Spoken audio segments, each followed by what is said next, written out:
मेरा नाम गंधर्व पटेल है। मैं गोंडा से बिलोंग करता हूँ, जो कि एक डिस्ट्रिक्ट है उत्तर प्रदेश में।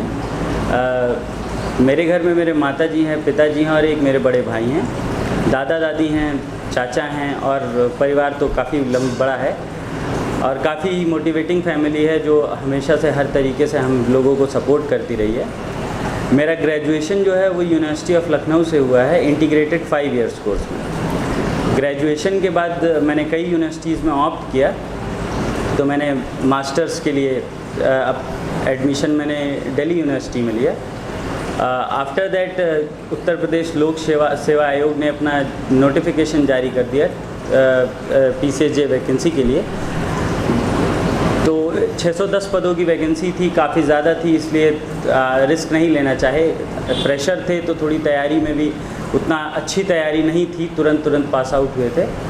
और उसके बाद मुझे ऐसा लगा कि इतनी बड़ी वैकेंसी छोड़ना एक बेवकूफ़ी होगी, तो मैंने उसके लिए ऑप्ट किया। मैंने भरा। मैं वैसे तो बेसिकली दिल्ली यूनिवर्सिटी इसलिए ऑप्ट किया था क्योंकि मुझे UPSC की तैयारी करनी थी।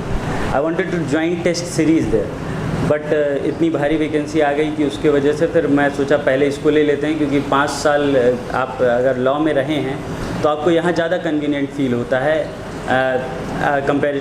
Comparative to UPSC where there is a more chance of risk. तो उस हिसाब से मैंने इसको दिया। काफ़ी क्लासेस बंक हो गई, इसलिए मुझे बीच में ड्रॉप करना पड़ा अपना मास्टर्स। और ऊपर वाले की कृपा कह लीजिए, माता पिता का आशीर्वाद, लोगों की काफ़ी दुआ रही कि 5th रैंक आ गई, जो कि अगर मुझे कोई पूछता तो शायद मैं कभी सोच भी नहीं सकता था कि 5वीं रैंक आ जाएगी, पर आ गई। और अपने एक्सपीरियंस से, पर्सनल एक्सपीरियंस से मैं सिर्फ यही कहना चाहूँगा कि अगर आपने LLB में काफ़ी हद तक मेहनत की है सिर्फ सेमेस्टर्स में, तो आपको शायद जुडिशरी इतनी टिपिकल नहीं लगेगी। बहुत इजी एग्ज़ाम होते हैं, थोड़े से स्टेट वाइज ओरिएंटेड होते हैं, आप किस स्टेट से बिलोंग करते हैं ये मैटर करता है। आपको उस तरीके की तैयारी, आपको उस तरीके से LLB में आपको खुद को ढालना पड़ता है। अगर आपने इस तरीके से खुद को फ्रेम कर रखा है तो कोई इतनी दिक्कत मेरे हिसाब से नहीं होनी चाहिए। रही बात, काफ़ी हद तक लोगों को इस चीज़ में डाउट होता है कि कोचिंग करें या ना करें, टेस्ट सीरीज़ ज्वाइन करें या ना करें। तो मैं आपको बताना चाहूँगा कि मैं यूनिवर्सिटी ऑफ लखनऊ से मेरा ग्रेजुएशन, जैसा कि मैं पहले बता चुका हूँ, तो इतने कोचिंग्स के ऑप्शन आपको नहीं मिलेंगे। जब आप बहुत ऐसे डिस्ट्रिक्ट्स में जाएंगे तो आपको 1 या 2 ऑप्शंस मिलते हैं। तो जब मैं अपनी ग्रेजुएशन परस्यू कर रहा था, उस वक्त काफ़ी आदमी इधर उधर थोड़ा सा तलाश करता है कि करें तो क्या करें। तो उस वक्त मुझे इस चीज़ का एहसास हुआ, तो लोगों ने कहा कि आप कोचिंग ज्वाइन करना चाहें तो कर लें। तो लखनऊ में एक प्रबुद्ध एकेडमी करके हैं, हमारे सर हैं TR सिंह सर, तो उनके यहाँ मैंने ज्वाइन किया 3rd ईयर में। और मैं 1 साल लमसम कोचिंग अपने ग्रेजुएशन के वक्त ही किया था, और वो शायद वही मेरे हिसाब से कोचिंग थी। बट कह सकते हैं बहुत ज़्यादा रेगुलरिटी मेरी वहाँ रही नहीं, क्योंकि सेमेस्टर चल रहे थे, इतने ज़्यादा हम कोचिंग्स को लेके सिंसियर नहीं थे, इतने ज़्यादा हम जुडिशरी को लेके सिंसियर नहीं थे। और तब तो और बिल्कुल नहीं थे, क्योंकि UP आप जानते हैं जुडिशरी की वैकेंसीज जो होती हैं वो रेगुलर नहीं आती।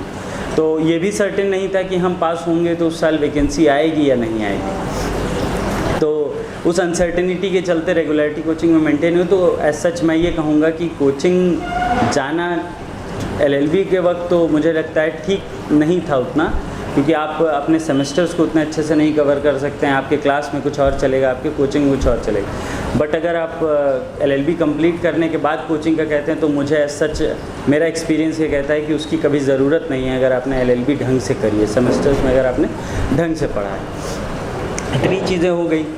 अब आपको बेसिकली स्ट्रेटजी पे हमें डिस्कस करना चाहिए that how one should prepare for either UP or other states judicial services exams.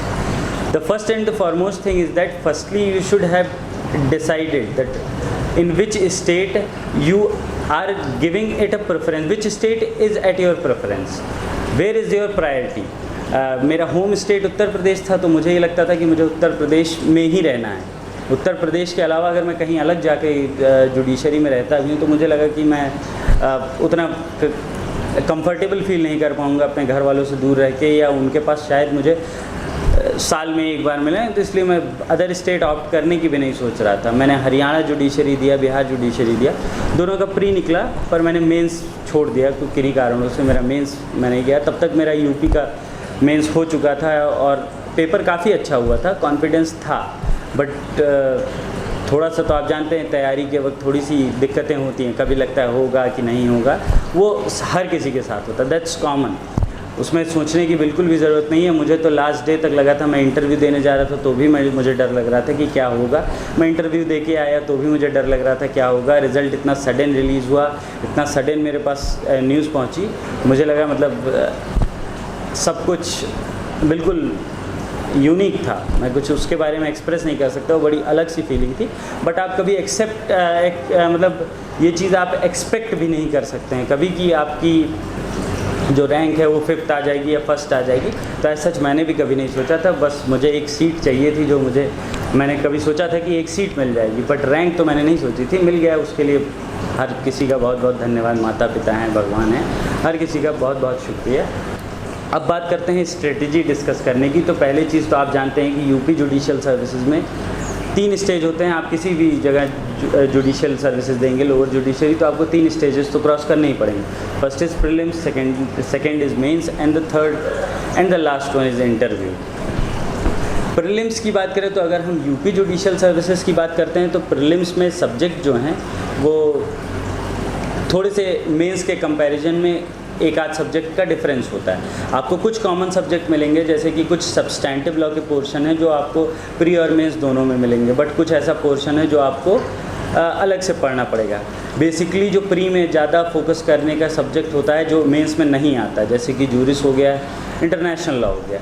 ये 2 सब्जेक्ट आपको थोड़ा सा ज़्यादा कवर करने की कोशिश करनी चाहिए, क्योंकि मेरिट्स मुझे जहाँ तक लगते हैं कि सब्सटैंटिव में आपके आईपीसी हो गए, आपके कॉन्ट्रैक्ट हो गए, ये सारे सब्जेक्ट तो जनरल होते हैं। ये मैक्सिमम जो क्वेश्चंस हैं वो जो एक बार पुटअप हो चुके हैं वही बार बार कहीं ना कहीं थोड़ा सा फॉर्मेट बदल के रिपीट किए जा रहे हैं। कोई खास डिफरेंस मैंने नहीं फील किया क्वेश्चंस में। अगर आप मुझे लगता है 10 साल का भी अनसॉल्व लगाएंगे तो मुझे लगता है कॉन्ट्रैक्ट के जितने भी सेक्शंस हैं वो एटलीस्ट कवर तो हो ही जाएंगे। 10 साल के अनसॉल्व में इतने बार पूछे जा चुके हैं। तो जो मेजर पोर्शन है जिनका कोई अपना सर्कमस्क्राइब्ड लिमिट नहीं है वो है जूरिस और दूसरा इंटरनेशनल लॉ। तो प्राइमरी फोकस आप रखिए अपना एक जूरिस, इंटरनेशनल लॉ, कॉन्स्टिट्यूशन, और बाकी सब्जेक्ट तो आपके मेंस के पर्पस से चलेंगे। इसके बाद में प्रीलिम्स के लिए मैं यही कहूँगा जितना ज़्यादा से ज़्यादा आप MCQ सॉल्व करें। MCQ क्या होता है, जब आप पढ़ते हैं तो हो सकता है आपसे कुछ बेसिक चीज़ें हैं जो मिस हो जाती हैं क्वेश्चन पढ़ते हुए। कभी कभी वहाँ पे जैसे पूछा जाता है विच वन इज़ करेक्ट, कभी कभी पूछ लिया जाता है which one is incorrect, but कभी कभी क्वेश्चन का फॉर्मेट चेंज करके वो कर देते हैं which one is not correct. तो अगर आप MCQ की हैबिट में होते हैं तो आप ये चीज़ें नोटिस कर पाते हैं जब वहाँ आप प्रेशर फील कर रहे होते हैं। पर अगर आप हैबिट में नहीं होंगे तो ये चीज़ें आपसे मिस हो जाती हैं, आप ध्यान नहीं देते हैं, आप करेक्ट समझ के लगा के चले आते हैं जबकि उसको इनकरेक्ट लगाना था, which one is not correct. तो ये छोटी मोटी चीज़ें हैं जो आपको MCQ से प्री तो इतना दिक्कत नहीं करेगा। प्री बड़ा इजी है, आपके लिए कोई दिक्कत नहीं होगा अगर आपने थियरी ढंग से पढ़ी है। बात यहाँ हो रही है कि अगर आपने सब्जेक्ट्स को अच्छे से पढ़ा है तो प्री के लिए आपको अलग से कोई मेहनत करने की ज़रूरत बिल्कुल भी नहीं है। दूसरी चीज़ आती है मेंस की। तो मेंस में कुछ सब्जेक्ट बढ़ जाते हैं जो प्री में नहीं होते हैं, जैसे कि आपका टॉर्ट हो गया, आपका ट्रस्ट हो गया, ईजमेंट हो गया। ये सारी चीज़ें जो हैं वो आपको इक्विटी आपको वहाँ नहीं मिलता है प्री में, ये आपको मेंस में मिलता है। तो जब आप मेंस की तैयारी करते हैं तो मेंस में सबसे first and the foremost thing is your writing skill. मुझे नहीं लगता कंटेंट तो वहाँ बैठने वाले जो कोई भी प्री निकाल करके आया है, आप ये मान लीजिए कि नॉलेज उसको बेसिक लॉज की एटलीस्ट होगी ही होगी। वो बेसिक प्रिंसिपल से उतना ही अवेयर है जितना आप अवेयर हैं। तो जो अंतर लाता है मेंस में, और सोल क्राइटेरिया भी मेंस है, मेंस के ही नंबर आपके रैंक भी डिसाइड करते हैं और आपकी अपॉइंटमेंट भी डिसाइड करते हैं कि आप क्वालिफाई कर पाएंगे या नहीं कर पाएंगे। तो मेंस में मेरे हिसाब से अगर आप मेरी ओपिनियन जानना चाहते हैं तो मैं ये कहूँगा कि आप सबसे पहले तो अपनी राइटिंग स्किल पे ध्यान दें, क्वेश्चन की फ्रेमिंग को ध्यान दें। इसमें कुछ स्पेसिफिक अलग से बताने जैसा मुझे समझ में नहीं आ रहा है, क्योंकि इंटरव्यू में इतना छोटी सी आधे घंटे की क्लिप में आप क्या क्या मुझसे पूछ लेंगे। बट सब्जेक्ट ये मैं कहूँगा कि आप थियरी अपने सेमेस्टर से अगर पढ़े हुए हैं तो थियरी में दिक्कत नहीं आएगी। रही बात राइटिंग स्किल की, तो उसका मैं एक एग्जांपल आपको ज़रूर समझाना चाहूँगा। इस बार यूपी PCSJ की 2018 की जो वैकेंसी थी, इसमें मेंस के पेपर में फर्स्ट पेपर था सब्सटैंटिव का। आप अगर उसको बहुत गौर से अगर आपने पेपर देखा हो तो एक चीज़ आपने नोटिस किया होगा, जो पहला क्वेश्चन था उस क्वेश्चन में आपको आर्टिकल 21 का बिल्कुल प्रोविज़न मिला होगा that no person shall be deprived of his life and personal liberty without that procedure established by law. वो एक ऐसा क्वेश्चन था जो मुझे नहीं लगता कि एक भी लड़का जो लॉ मीन्स लीगल बैकग्राउंड का है और उसको वो प्रोविज़न ना पता हो। आर्टिकल 21 बिल्कुल बेसिक ह्यूमन नेचर का है जो हर एक इंसान को शायद पता हो, बस हम लीगल फील्ड के होते हैं इसलिए हमको स्पेसिफिक प्रोविज़न पता होता है, वो सबको पता होता है। बात होती है अब हम लीगली उसको कैसे एनालिसिस करते हैं उस क्वेश्चन का। तो जब हम आप देखेंगे इन चीज़ों को तो वहाँ बैठे हुए जैसे 6000 लोगों ने मेंस के लिए क्वालिफाई किया, तो 6000 लोगों में मुझे नहीं लगता कोई एक भी सिंगल इंडिविजुअल होगा जिसको आर्टिकल 21 ना आता हो, जिसको वो लाइन ना पता हो। बट उस आंसर की फ्रेमिंग जो है वो हर चीज़ डिसाइड करती है। आपके पास कोई लिमिट नहीं है वर्ड लिमिट की कि आप कितना ज़्यादा लिखते हैं कितना कम लिखते हैं। आर्टिकल 21 उस नेचर का है कि आप उस पर एक थीसिस तैयार कर सकते हैं, आप एक किताब लिख सकते हैं, आपको मतलब कंटेंट की तो कमी कभी हो ही नहीं सकती। तो मेंस में आपको 10 नंबर 15 नंबर या 20 नंबर में समराइज़ करना एक बहुत बड़ी एबिलिटी होती है। शायद वही एबिलिटी है जो अकेले आपको डिसाइड करवा सकती है कि आप क्वालिफाई करेंगे या नहीं करेंगे। अगर आपके अंदर ये एबिलिटी डेवलप्ड है तो मुझे ऐसा लगता है कि कंटेंट हर आदमी कहीं ना कहीं से जुटा ही लेता है। कंटेंट की इतनी कमी किसी के पास नहीं होती। जो प्री क्वालिफाई करके आएगा उसको मेंस में इतनी दिक्कत नहीं होगी। जो मेजर प्रॉब्लम है वो राइटिंग स्किल है, आंसर फ्रेमिंग है, आप क्या ही कर लेंगे।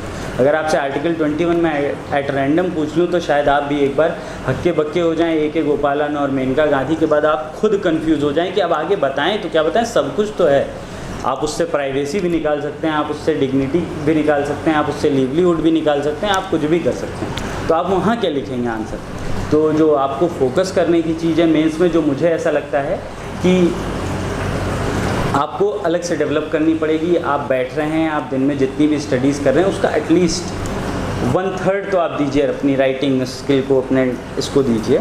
इससे आपके पेपर लैंग्वेज का पेपर भी डेवलप होगा। ऐसा तो है नहीं कि आप आंसर राइटिंग स्किल आपकी जो आप डेवलप कर रहे हैं वो सिर्फ आपके लॉ में काम आएगी, वो आपके जीएस में भी काम आएगी, क्योंकि जीएस भी बहुत वास्ट होता है। आपको नहीं पता क्या पूछा जाएगा, कब क्या होगा। तो वहाँ के क्वेश्चन जो होते हैं वो सडन आपको फ्रेम करने पड़ते हैं और आपके पास वहाँ पर कंटेंट भी थोड़े डिफिसिट होते हैं, आपके पास कंटेंट बहुत कम होगा। तो जीएस में कोई ज़रूरी नहीं आपको हर टॉपिक के बारे में उतनी नॉलेज हो जो पूछा जा रहा है, तो वहाँ पर आपकी राइटिंग स्किल बहुत मैटर करती है। तो मुझे लगता है मेंस पूरी तरीके से राइटिंग स्किल पे बेस्ड है।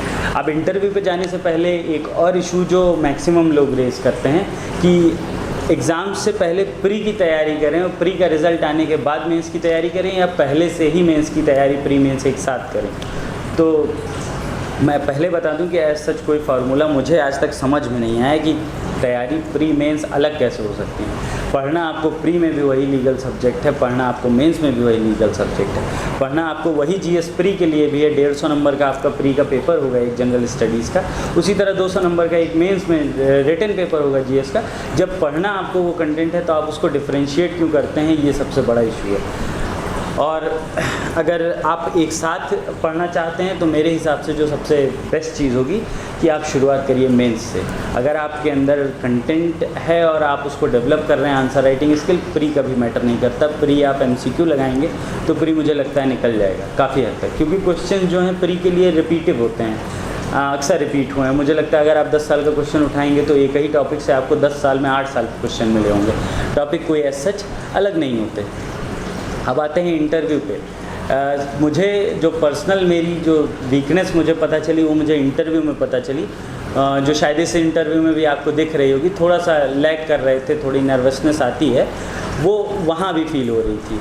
तो मैं कोचिंग के लिए ऐसे तो रिकमेंड नहीं करूँगा कि आप कोचिंग ऑप्ट करें, आप कहीं तैयारी करें। अगर आप सेमेस्टर्स में पढ़ा रहे हैं, आपके पास बहुत ही हाईली क्वालिफाइड यूनिवर्सिटी में प्रोफेसर्स होते हैं, आपके कॉलेजेस में प्रोफेसर्स होते हैं, उनके पास काफ़ी एबिलिटी होती है। तो आप एक कोचिंग इंस्टीट्यूट पे क्यों भरोसा कर रहे हैं। आप जा करके अपने प्रोफेसर से मिलेंगे और अगर उनसे आप एक सवाल पूछते तो ऐसा नहीं है कि वो आपको डिनाई कर देंगे कि मुझे नहीं आता है, मैं नहीं बताऊँगा। और वैसे भी किसी को हर चीज़ की नॉलेज नहीं हो सकती, कहीं ना कहीं हर आदमी किसी न किसी फील्ड में लैग करता है। तो अगर उनको नहीं भी आ रहा होगा तो वो एकेडमिशियन है। मुझे जहाँ तक लगता है एक हर एकेडमिशियन की एक अच्छी क्वालिटी होती है कि उसको जो नहीं आता है वो भी वो पढ़ के आपको बताने की कोशिश करेगा, पर आपको डिनाई नहीं करेगा। तो प्री मेंस का आपका ऐसा हो गया। बट अगर आप इंटरव्यू पे आते हैं तो मैं उसके लिए डेफिनेटली कहूँगा कि आपको मॉक इंटरव्यूज़ के लिए ज़रूर जाना चाहिए। उसकी काफ़ी इम्पोर्टेंस मुझे पर्सनल फील हुई, जो मेरे साथ दिक्कत हुई एज सच कि इतना कम ड्यूरेशन मुझे इंटरव्यू में आयोग से मिला, तो उस हिसाब से हम लोग तैयारी नहीं कर पाए थे अपनी इंटरव्यू के लिए। तो हमने एक मॉक इंटरव्यू ज्वाइन किया था, बट मैं वहाँ जा नहीं पाया। मैं सिर्फ गया था, फॉर्म फिल किया था, बट उसके बाद मैं कभी जा ही नहीं पाया। मैंने एक भी मॉक इंटरव्यू वहाँ नहीं किया। हाँ, मैं अपनी यूनिवर्सिटी गया था, वहाँ के प्रोफेसर से मिला था, उनसे मैंने पूछा था सर हाउ टू प्रेजेंट, और मुझे उस दिन अपनी कमज़ोरियाँ एहसास हुई। उस दिन मुझे पता चला कि हाँ, मेरे अंदर ये कमियाँ हैं। मैं उन्हीं प्रोफेसर से जिनसे 5 साल इतनी कॉन्फिडेंटली बात कर रहा था, वो फीलिंग कि अगर मेरा नहीं होता है इस एग्ज़ाम में तो मैं क्या करूँगा, वो एक फीलिंग जो होती है वो आपके अंदर सारी की सारी कमज़ोरियाँ अपने आप ला देती है। और ये फीलिंग कभी आने नहीं देना चाहिए, क्योंकि नहीं हुआ तो एक बार में हर आदमी को सब कुछ नहीं मिल जाता। नहीं हुआ तो फिर ट्राई तो कर ही लेंगे, ऐसा कुछ है नहीं। कोई एक्सप्रेस फार्मूला नहीं है कि एक बार जिसका नहीं निकलता उसका कभी नहीं निकलता। 3rd अटैम्प्ट 2nd अटैम्प्ट आराम से आप दे सकते हैं। पर मुझे उस दिन उन प्रोफेसर से डर लग रहा था जो शायद जिनसे मैं इतना फ्रेंडली था, जिनसे मैं इतना फ्रेंडली बिहेव करता था, हम लोग बहुत अच्छे से बात किया करते थे, वो भी बिल्कुल एक फ्रेंडली एटमॉस्फेयर में। उस दिन I was shivering like I can't tell anyone. वो जो डर था मेरा इंटरव्यू का, वो इतना था कि मैं शायद 2 या 3 दिन तो इंटरव्यू के लिए फिर कुछ पढ़ भी नहीं पाया। इतना डर था कि पता नहीं मुझसे हो पाएगा या नहीं हो पाएगा। और काफ़ी हद तक आप इसलिए भी डिप्रेस्ड हो जाते हैं अगर आपके पास कोई प्रॉपर गाइडेंस नहीं होती। तो इसके लिए आपके पास दिल्ली न्यूज़ ट्रैक है, और भी बहुत सी जगह आपको सोर्स ऐसे हैं जो मिल जाएगा आपको, कहीं ना कहीं पे लोग आपको बता देंगे कि हाँ ये चीज़ें यहाँ से करना ही चाहिए। मेरे पास भी उस सोर्स की थोड़ी सी कमी थी, पर कुछ सीनियर थे जो इससे पहले निकाल चुके हैं जुडिशल सर्विसेज, तो उनसे मैंने काफ़ी हद तक फिर बाद में बात की, तो थोड़ा उन्होंने मुझे कंफर्ट किया, रिलैक्स किया। मेरे सीनियर्स थे, मैं उनके लिए भी बहुत थैंकफुल हूँ जो उन्होंने मेरी मदद की उस वक्त। और काफ़ी हद तक जब मैं इंटरव्यू देने गया आयोग में, तो उस दिन मेरा कॉन्फिडेंस लेवल मैं समझ सकता हूँ वो था जो शायद क्लासरूम में मेरा होता था। बहुत अच्छा लग रहा था मुझे। I was feeling like I was sitting at my home. बहुत अच्छा लग रहा था। वो कॉन्फिडेंस मुझे लग रहा है कि अगर रोज़ की दिनचर्या में हो जाए जो उस दिन मेरे पास इंटरव्यू के दिन था, मैं बता सकता हूँ आई कैन डू एनीथिंग। वो बहुत अच्छा था। आप वहाँ जाएंगे तो आपको ये चीज़ें फील ही नहीं होंगी कि अंदर हो क्या रहा है। बिल्कुल बहुत फ्रेंडली होते हैं जो मेंबर्स बैठेंगे आपके साथ इंटरव्यू में, वो बहुत फ्रेंडली होते हैं। वो आपको रिलैक्स करेंगे, आपको कंफर्ट करेंगे, आपसे 2-4 ऐसे सवाल पूछेंगे जो आपके डेली रूटीन के होते हैं, या आपका इंट्रोडक्शन पूछेंगे, तो उसमें आपको रिलैक्स करने के लिए फिर वो सवाल धीरे धीरे स्टैंडर्ड बढ़ाते हैं। आपसे एक सवाल पूछेंगे, पहले बेसिक्स से स्टार्ट करते हैं, तो आपको वहाँ फील ही नहीं होगा कि मैं इंटरव्यू में बैठा हूँ। मेरे साथ तो ऐसा नहीं हुआ था, मुझे फील नहीं हुआ कि मैं इंटरव्यू में। मुझे बहुत अच्छा लगा इंटरव्यू।